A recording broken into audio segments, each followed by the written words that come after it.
स्त्री का घर। तुम्हें कितनी बार बताया है, मेरे तैयार होने से पहले मेरा नाश्ता तैयार हो जाना चाहिए। शादी के 25 सालों बाद भी मुझे क्यों बार बार एक ही बात बतानी पड़ती है?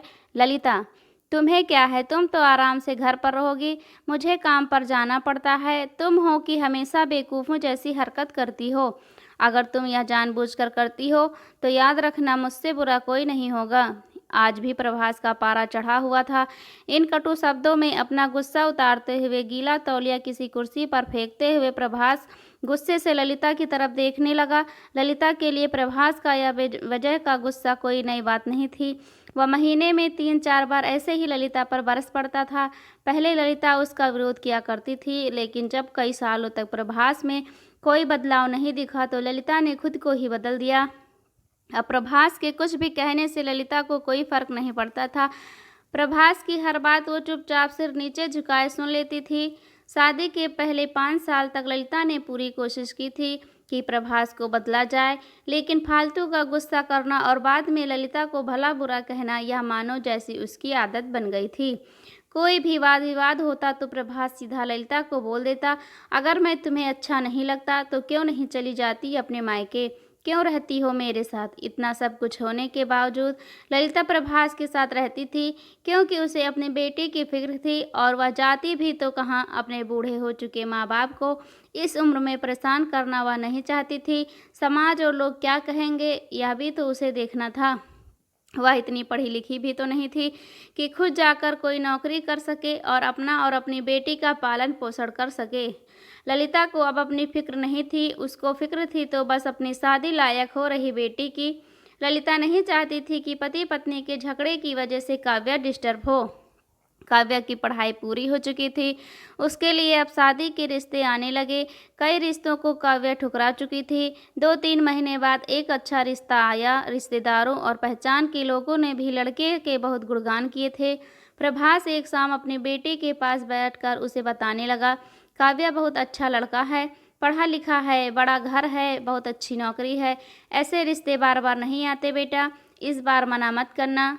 काव्या अपने पिता से ज़्यादा बात नहीं करती थी, शायद डरती थी या शायद नफरत करती थी, लेकिन आज वो अपनी पूरी हिम्मत इकट्ठा कर बोली, मुझे अभी शादी नहीं करना है पापा, मैं नौकरी करना चाहती हूँ, खुद अपने पैरों पर खड़ी होना चाहती हूँ। हाँ तो उसमें क्या बड़ी बात है, मैंने लड़के से बात की है, वह तुम्हें किसी बात के लिए नहीं रोकेगा, तुम शादी के बाद भी नौकरी कर सकती हो, वह तुम्हें नौकरी के लिए परमिशन दे देगा।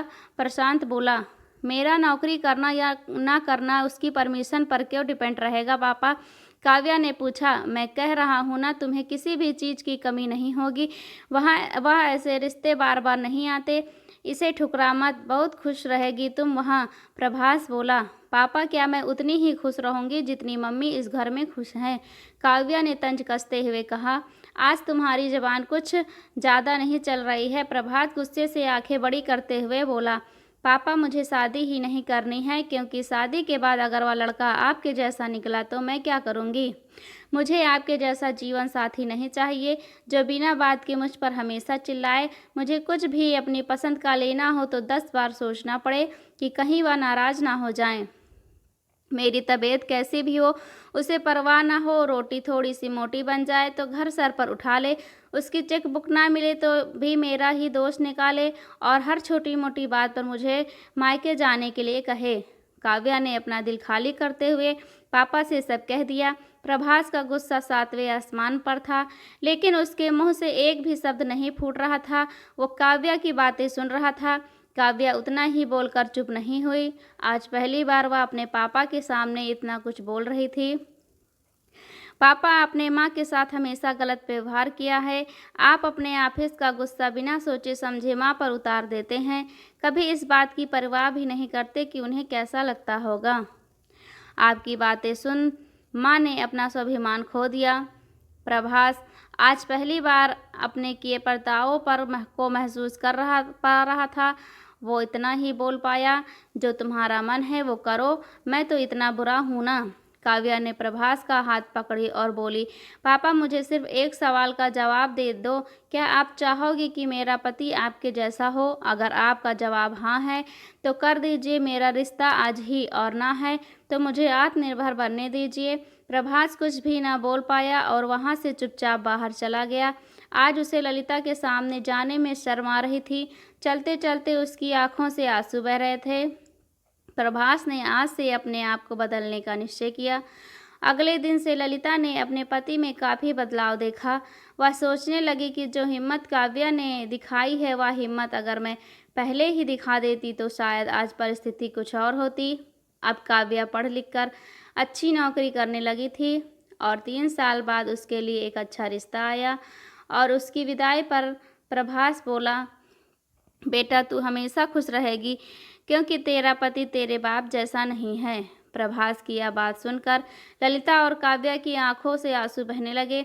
दोस्तों, हमारे समाज में औरतों को भले ही देवी का दर्जा दिया जाता है, लेकिन वह स्वतंत्रता नहीं दी जाती जो उन्हें देनी चाहिए। उन्हें बचपन से ही बताया जाता है कि वह पराया धन है।